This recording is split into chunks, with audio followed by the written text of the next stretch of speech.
Okay, Grace. So before we even get into why you are in the field of diet, well, I guess technically that came first. Okay, let's start there.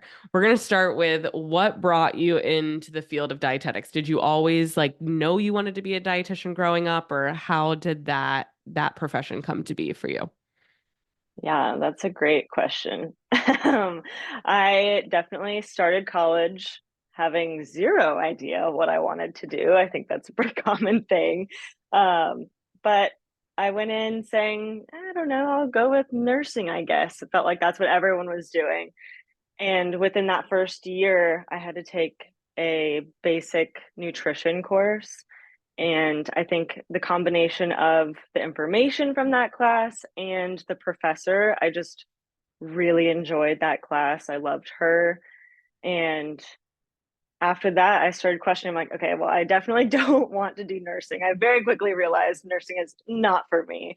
Um, and so I knew two things. I knew that I liked to be active, and I knew that I liked to eat food. I was like, well, maybe I should get into nutrition. And next thing I knew, that's what I was pursuing was the nutrition undergrad degree at Texas A&M University. That's awesome. That's a really cool way to you went into it because of something that you loved. And I wanted to reiterate that because I think so many dietitians, their story is they went into it because they hated themselves, right? Like their bodies, or they wanted to figure out how to lose weight. And that's not your story, which I'm so jealous of. Knowing I will say my intentions were still very disordered in the okay. sense of I want to help people like get healthy and lose Yeah. weight and all of that. But yeah, at the start it was definitely still like, well, I just love food, so I guess I'll learn more about this. So I guess I'll learn about food. Love it. Okay, so then let's use that as a jumping off point. So you went into it loving food, loving, moving your body. So you're like, "Oh, why not do this?" But when did you start to notice a shift into some, is it disordered eating, disordered relationship with body? And I would love to hear about too, like your education at Texas A&M. Was it very weight centric, or did you have exposure to intuitive eating in college? So I just asked you like five questions. Feel free to go wherever you want with that. Yeah, we'll see if I answer all of them and you can tell me if I didn't. Definitely the schooling that I had was very weight centric. I remember there was only one class, I had one professor who asked, does anyone know what intuitive eating is? And at the time, that was the very first time I had ever heard of it. And I thought, oh boy, like here's another diet like going on. Like, what is this? And I think a few people raised their hands, but she never even got into it or explained what it was. So again, I like just heard the term and that was it from my schooling. Um, I think the longer I was in college, the more of those disordered behaviors came up. I think college is just a very good time for disordered behaviors in a sense. So, yeah, the longer I was in college, I could definitely see that like I was picking up on more of that. I think there was a lot of orthorexic tendencies and behaviors. So, again, that obsession with health that I saw more than like specific diets. I think that's where I saw it in my relationship with food was more of that obsession with health starting to grow. But it felt like everyone around me was either, again, like kind of that obsession with health and on a diet or meal prepping and planning and all of these things. And I think what really stemmed a lot of my disordered eating at that time was it was rooted in shame, truly, because I'm the nutrition student and I'm studying to become a dietitian. Why do I not care about my health, quote unquote, like Mm. everybody else? Like, why am I not going on a diet? And why am I not like obsessing about these things as well? And so I was like, maybe I'm doing something wrong. Like, maybe I need to be doing all of this as well. And I think truly, like, being rooted in shame, that's when I noticed, like, again, near the end of college, I remember probably my most disordered time was I remember sneaking food into my room because I didn't want other people to know that I would be eating ice cream or popcorn or whatever that food was. Um, and I will say, like, again, the longer I was in college and in my undergrad nutrition degree, I was like, this something here just feels icky or off. Like, I don't know what it is. And I couldn't pinpoint it at the time. It just, I think, underlying subconsciously, I knew that it just feels like the same thing over and over. Tell people what to eat, how to eat, and tell them to lose weight. Like, this is boring and this is not really what I like thought this was going to be. And again, I think I couldn't pinpoint it at that exact time until COVID hit, and that was my last year of school. So then again, like, we didn't go to classes anymore, and I had all kinds of free time. So I would start to go on long walks around my neighborhood. And that's whenever I started to get into podcasts. And you're going to cringe when I say this, but I found drunk dietitians, which for those who are listening don't know, that's the Actual Pork podcast. That's what the old name was, that Sammy does with Jenna. So again, at the time, it was great for me. Like, being in college, I was like, drunk dietitians, like, these girls are cool. Like, I want to be them. But what's crazy is I think the very first episode that I listened to of that podcast was the episode with Evelyn Tribole. And it was like, what is Mhm. intuitive eating? I forget the title of it, but and so I got to kind of get a crash course of intuitive eating through that episode. And I mean, immediately I was like, oh, like, it all clicked. I'm like, oh, this makes sense why I hate what's happening right now. So, yeah, that was my big light bulb moment. And that changed everything for me because truly, that last semester of college, I was like, I don't even think I want to like pursue being a dietitian anymore. Like, I'll finish this out just to like get my degree. But if this is what it's going to be, this is not interesting to me. So, I'm very grateful for the pandemic in a way because it allowed me to find intuitive eating and really get into more of this research and read the book and have time to do all of that, where otherwise I wouldn't have been exposed to it. So, yeah, crazy. It is. It is. But I had remembered that you had said, you had found, I believe, Evelyn through our podcast. And yeah, anytime I listen to Evelyn speak, I feel like my mind is blown. And I remember that episode being really pivotal for both Jenna and I as well, interviewing her and just like learning more about it. So, so you, because I actually had a really similar experience to you in the sense of like I was ready to leave the field because it felt so icky, unfulfilling, all the words that you said until I found intuitive eating. So you found our podcast and like you said, you were like, okay, I'm just gonna put my head down, finish my degree. Then what happened? Oh gosh, I think that part was really hard, to be honest. Once I found intuitive eating, but still had to finish out the coursework in a very weight centric framework, Mhm. was very challenging and frustrating, because not only did I have to just finish out my degree at A&M, but then also do the year-long internship as well, and then study for the exam. And that was just brutal. And the Oh, whole time I kept thinking, I am never going to use like 99% of this information. Like, why am I wasting my time doing this? This is so frustrating. But I truly just had to like get my head down and hope that I could find a private practice job at the end of it, and that was rooted in intuitive eating. And I can say I'm very lucky and very blessed that that is exactly the case that happened. So, yeah, it was a struggle there for a while just to get through that with the information that was weight centric, knowing the other side of it. yes. And so for your internship, you did a distance internship, correct? I did. I did it through Wellness Work Days. Okay, that's what I thought. Because so for those listening who, if they're dietetic students, they're probably more aware. But for those listening who are not, a distance internship means throughout your dietetic um, post undergraduate schooling, you are in charge of finding your preceptors to get your 1,400 hours of clinical food service, community, right? Get all of these hours before you're able to sit for a national board.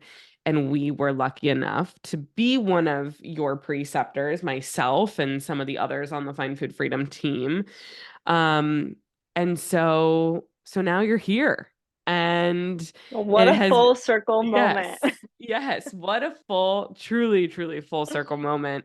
So it's so interesting that, because you really went from getting your RD credential to diving right into the intuitive eating framework and the weight inclusive framework, which, to be honest, I don't think a lot of dietitians can say up until this point. So how has immersing yourself in this work, how has it transformed your, I was gonna say relationship with food, but I'm gonna even like go more broad on this and just say like your life. Like how have you noticed things shifting for you personally, professionally, whatever way you want to take it?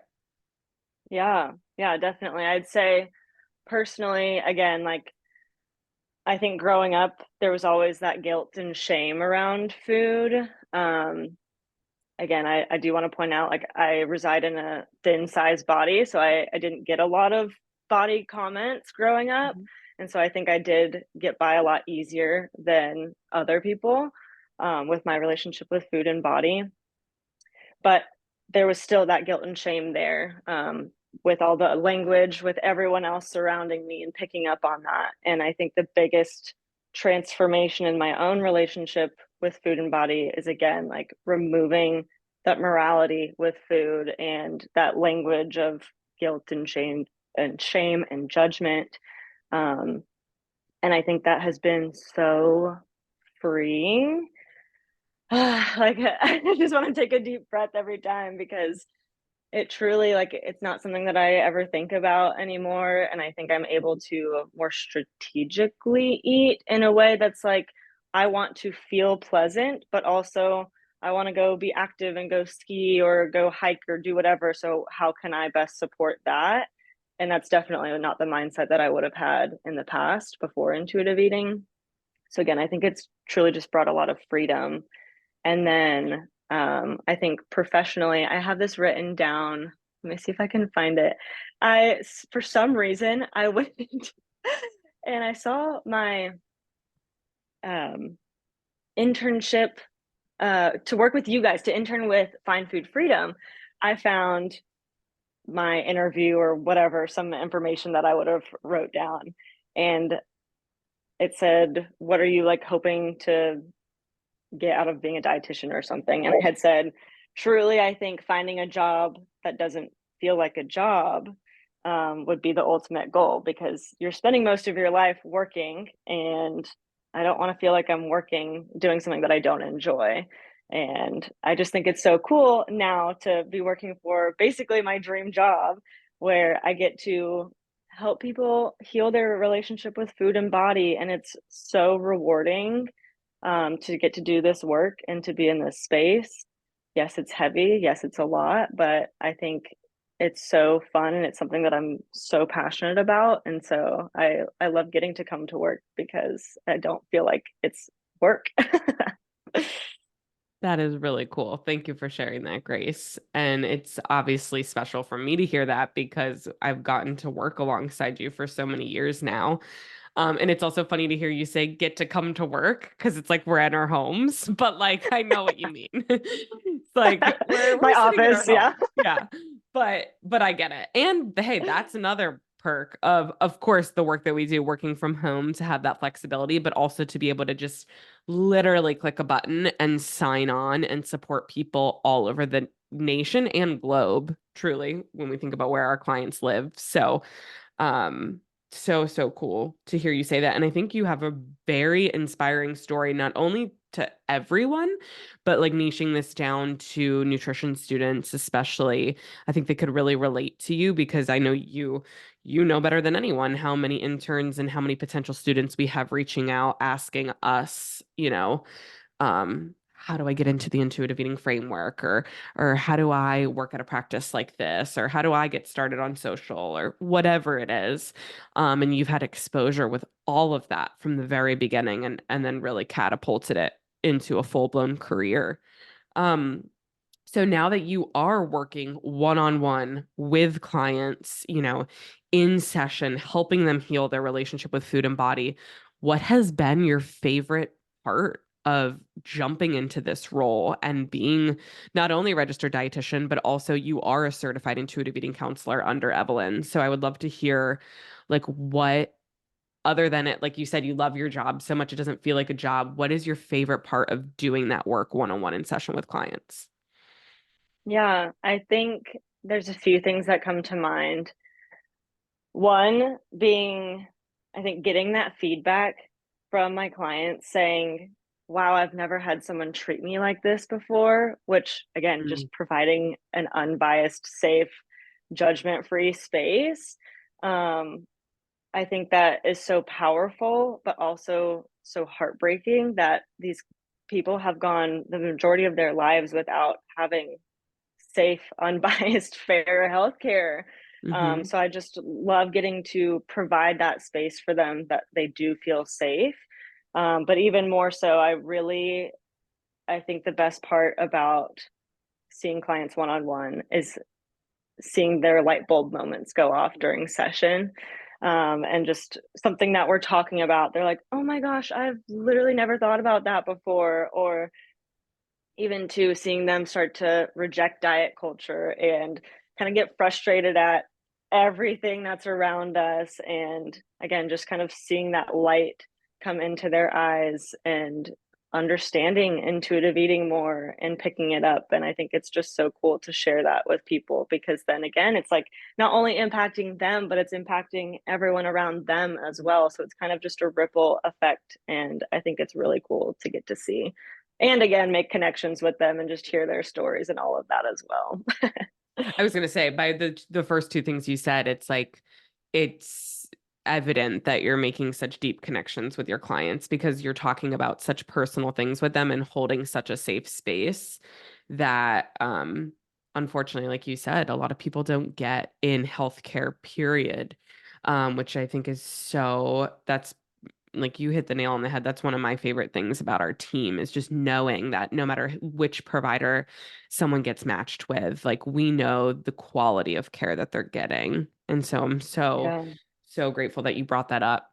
So for you right now, as we close out this episode for listeners, is there a mantra that sticks out to you? Something maybe recently that you heard, maybe it's like something that stuck with you through, from the beginning of your internship to now when it comes to relationship with food, body, just this entire realm that we're in, if you will. Are there any mantras that stick out to you or anything you want people to remember? Gosh, I feel like I could think of a lot of them, but You can give a few if you want. the one that I think sticks out the most and that I have been saying lately a lot, I feel like, and I know you say this a lot as well, that the comments people make towards you have absolutely nothing to do with you and everything to do with their relationship with food or body that they are projecting. And I think that is just such a powerful thing to learn and understand because I think when I truly started to grasp that and understand what that meant, like, wow, again, how freeing is that to, oh, like, yeah, that comment maybe stung a little bit and hurts, but like I can't take that personal. It's not my place to take it personal because it has everything to do with them and nothing to do with me. And it's like, oh, okay, now I can move on. I love that. And I couldn't agree more. That took me like the first time you hear it, like I think it is a light bulb moment, but then it's like to really embrace it and practice it. And like, unfortunately, that's the only way to really live it out, right? Is to practice it, is to get those things said and done to you and practice like letting it go. But it is very powerful once you can really utilize that. So I'm so happy you brought that up because that is one of my faves, as you know. And I think it's such a powerful thing to teach people. And so Yeah. incredible. Okay, so obviously people can find you at Find Food Freedom and book with you one-on-one. And I'm gonna have you plug your other Instagram handle because if people want to see the beauty of Alaska, which I know that it snows a lot in Alaska living in Florida, but you have such fun extracurriculars. So where can people connect with you on social? Yes, you can find me at Gracie Bridgeford. Bridgeford has no E in it. But Perfect. yeah, I love just sharing my adventures and things that we get to do up here because it truly is unlike anything that I've ever experienced. So